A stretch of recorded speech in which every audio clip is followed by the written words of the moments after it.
Well, let's move on to the speech from Reserve Bank Governor Philip Lowe yesterday, which pretty much put a dampener on any hopes that we've seen the end of interest rate hikes.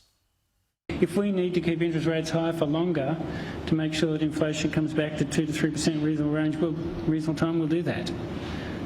But that will be determined by the flow of events, won't it? We've increased interest rates a lot over a quick period of time, and we're taking stock of the effects of that, and we just want to pause before we proceed. Most are predicting at least one more rate rise, despite the welcome reprieve we've seen in inflation over the last couple of weeks. Well, to discuss this, joining me now is Herald Sun business commentator Terry McCrann. Terry, good to have you on the show, mate. Good to be with you, Caleb.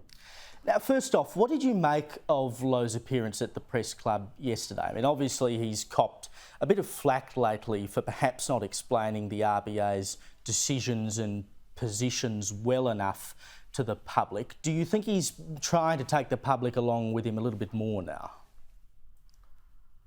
Caleb, life was not meant to be easy, and it's certainly not going to get any easier for most Australians in 2023. Just when we get an interest rate pause, we find that petrol prices are going up again. Just when we get food prices coming back, we find rentals going up.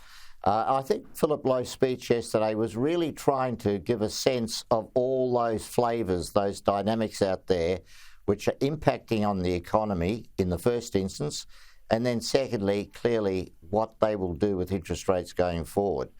I think given all the volatility we've seen and all the changes and impacts we've seen over the last 2 years, including those interest rate rises, this was a good time to take a breath, to just see how that was all playing out. And we get to May. By May, we'll have the inflation numbers for the March quarter. The Reserve Bank also has to go through its own rigorous process of thinking about where the economy is going globally as well as locally and come out with these forecasts, which will inform us and will inform its decision in the first instance, what it does at the May meeting and then subsequently. Now, I don't think we're locked into at least one more rate rise. If Lowe gets his best wish, inflation will be falling continually through 2023, and there won't be anything that comes out of that blue sky which would cause him to have to hike aggressively. That's if he gets his best wish. So you think it is a possibility that could have been the last rate rise we saw last month? I mean, what sort of markers would they be looking for in a drop in inflation next time they meet? Well, it's absolutely critical that we get that drop in inflation that Philip Lowe was speaking about. But more broadly, it's what's happening on the global economy. I mean, Caleb, there's a lot of turmoil out there. What's happening with oil prices, what's happening in China. I mean, it's not only the economic dynamics, it's the geopolitics as well.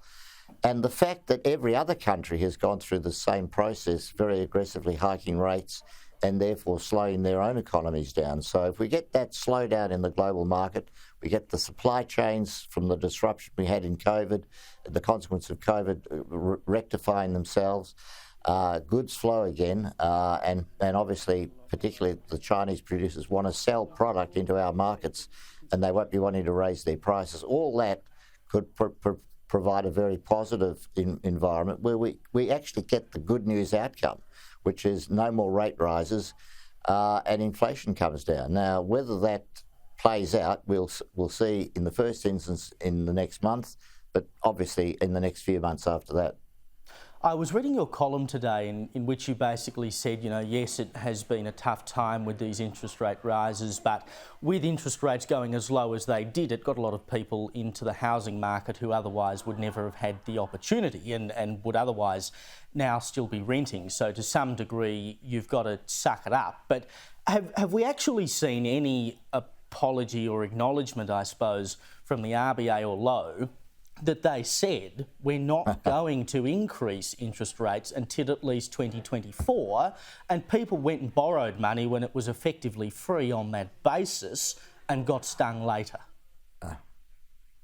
Well, he never actually made that explicit promise, Caleb, as you obviously appreciate, that it was all about the prognostications, what the Reserve Bank saw coming down the pike, And the most obvious thing that it didn't see, I guess, if he's going to apologise for anything, he has to apologise for not seeing the inflation build-up that came starting at the end of 2021 when the lockdowns ended. It wasn't only the war in Ukraine, it was dynamics happening in Australia as well. But I come back to this basic point that if you borrowed money at a very low interest rate, as you said, it got you into a house that you may not otherwise have got into, and you did have free money, pretty cheap money for at least 2 years. Certainly was. And that wasn't only the first home buyers; it was everybody with a mortgage who got the sort of magnificent Christmas present from Philip Lowe, and it only lasted 2 years, but it was still a very big plus for them. Yeah, oh look, it got me into the market and I'm very grateful for it. But at the same time, when I was saving for my deposit, there wasn't much interest coming in at that point. Another interesting aspect, of course, of Lowe's appearance yesterday was that he acknowledged the pressures on the housing market with the supply not keeping up with demand. Here's a little bit of what he said. We need to be able to have the supply side of the housing market respond quickly when population growth changes, and if we can't do that, then we'll have big movements in rents and housing prices. It's good to see the RBA flagging this, considering the Treasury is now forecasting 6,500 more migrants over the next year. 650,000, you're right. I mean, but how do we actually keep up? I mean, that is a hell of a big number of people. I think he was making a number of very important points there, Caleb. One is exactly that. If you bring in 650,000 people, they've sort of got to live somewhere. I mean, they can't just, live in some sort of bubble. And that means we need a huge increase in the housing stock. And that runs into the second issue, that you've had this huge increase in housing costs, building materials, and rent as well, and which is fed into rentals. And has also caused the crashes like we saw with Porter Davis, because they signed contracts with fixed prices and housing costs, building material costs went through the roof, and they couldn't meet those contracts.